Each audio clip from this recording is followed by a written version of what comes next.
You know something's brewing when the GM steps in front of the mic the day before practice even starts. You can read between the lines. There's more going on than just report day. The Chargers just kicked off training camp, and already there's a swirl of questions, updates, and quiet red flags that deserve a closer look. Here's what I want to know from you. When you heard about Najee Harris and Mike Williams both potentially not practicing on day one, did that concern you? Or are you brushing it off as just camp protocol? Drop your thoughts in the comments, because today, I'm breaking down the 5 biggest takeaways from Wednesday's pressers, and trust me, not everything is as settled as it might seem on the surface. What's up, Chargers fans? Welcome to the NFL Playbook Chargers. If you're new here, don't forget to hit that subscribe button. This channel is all about breaking down everything you need to know about the Bolts. Let's start with the big headline. Najee Harris. Yes, he's supposed to be the new piece in the backfield, the guy the Chargers brought in to finally stabilize the run game after years of inconsistency. But on the first official day of veterans reporting, he wasn't there. Now, according to Joe Hortiz, it's not a major red flag. At least, not yet. The story is that Najee Harris had a doctor's appointment due to that July 4th fireworks mishap where he suffered what was called a superficial eye injury. According to his agent, Doug Hendrickson, it wasn't anything too serious. But here's where it gets interesting. Hortiz was clear that as of around 1 p.m. Wednesday, they hadn't actually seen Harris in person yet. Their own doctors hadn't evaluated him. Everything they knew was based on communication from the outside, specifically from the doctors at Stanford, and the updates coming through Marco Zucconi, who runs player health and performance for the team. So we've got a guy who hasn't even hit the field yet, who might start camp on the non-football injury list, and Hortiz said that's probably going to be the case. Probably put him on NFI to begin with, is how he phrased it. That right there tells you they're already planning to ease Harris in. They're not expecting him to hit the ground running from day one, which is fine in theory. But let's be honest, when you sign a veteran running back, the expectation is that he's going to step in and lead from day one. You're not spending money to babysit. And the fact that he's coming off an eye injury, something that directly affects visibility, reaction time, and mental sharpness. It's not nothing, especially not in a high contact, read and react position like running back. Okay, now let's shift to the left tackle spot. And this one's a bit more complex because Rashawn Slater is in camp, but not necessarily locked in. The contract talks are still ongoing. Hortiz said he spoke with Pat Collins, Slater's agent, and they're working through it. The good news is Slater is physically present, but the negotiations are active. That's where it gets a little tricky. Hortiz made it clear that this isn't an issue of bad blood. In fact, he said the conversations have been great, that they're making progress. And he even gave some perspective, referencing his time in Baltimore and how high-level negotiations like this just take time. But here's the thing, we're talking about franchise left tackle. This is the guy tasked with protecting Justin Herbert's blind side. And if you don't have that locked in both physically and contractually, heading into camp, that's not a small matter. Hortiz was asked if Slater would practice on Thursday, and he dodged it a bit, said, "I can't speak for him, but yeah, we're expecting him to practice." That expecting word, that's not the same as he will be out there. If I'm reading the tone here, it feels like the Chargers are trying to publicly stay calm. But behind the scenes, there's still some tension that needs ironing out.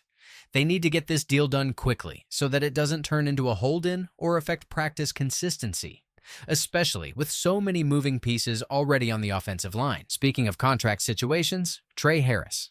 Let's talk about it. He's still unsigned. That's your second-round pick, a wide receiver you're expecting to contribute, and he didn't report with the rookies. Hortiz wasn't shy about it, said there are 30 second-rounders still unsigned league-wide, and that it is what it is. But you could sense some underlying frustration there. When he said, "I wish I could put a crystal ball in it," you could tell this isn't sitting well. They want him out there. Practice reps matter, especially for a rookie wide receiver trying to build timing with Justin Herbert. Every missed day matters. Actually, there are not 30 players left. We have one more signage. 49ers also reached an agreement with the second-round draft pick Alfred Collins to a 4-year, $10.3 million rookie deal, over $9 million guaranteed. So now we have 3 players who have signed contracts, 2 fully guaranteed and 1 kind of partially guaranteed. And to Hortiz's credit, he did say there's no bad blood, that he understands both sides and he's not mad about it. That's the business side of the NFL. But again, that doesn't make the absence less concerning. Harris is missing valuable time.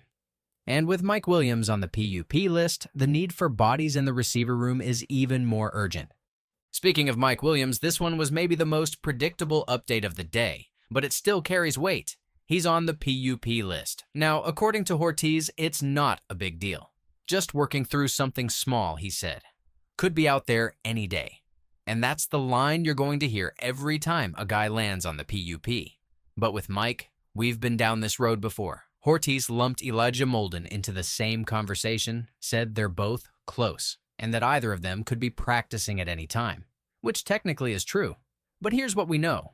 If these guys stay on the PUP list by the time rosters are finalized, they have to miss 4 games minimum. So even if it's minor, the margin for error is razor thin. They can't afford to slow play this. And again, it's not just about game availability. It's about practice time, reps, chemistry, and continuity, especially with the way this team has been trying to rebuild its offensive identity. So just to recap, we've got Najee Harris not yet seen by team doctors and likely headed to NFI.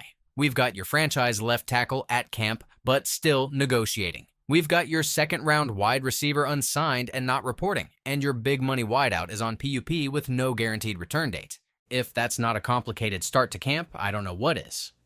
Now, to end things on a bit more optimistic note, the vibe inside the locker room, it's actually good. I'll give them that. There's enthusiasm. Guys are excited to be back.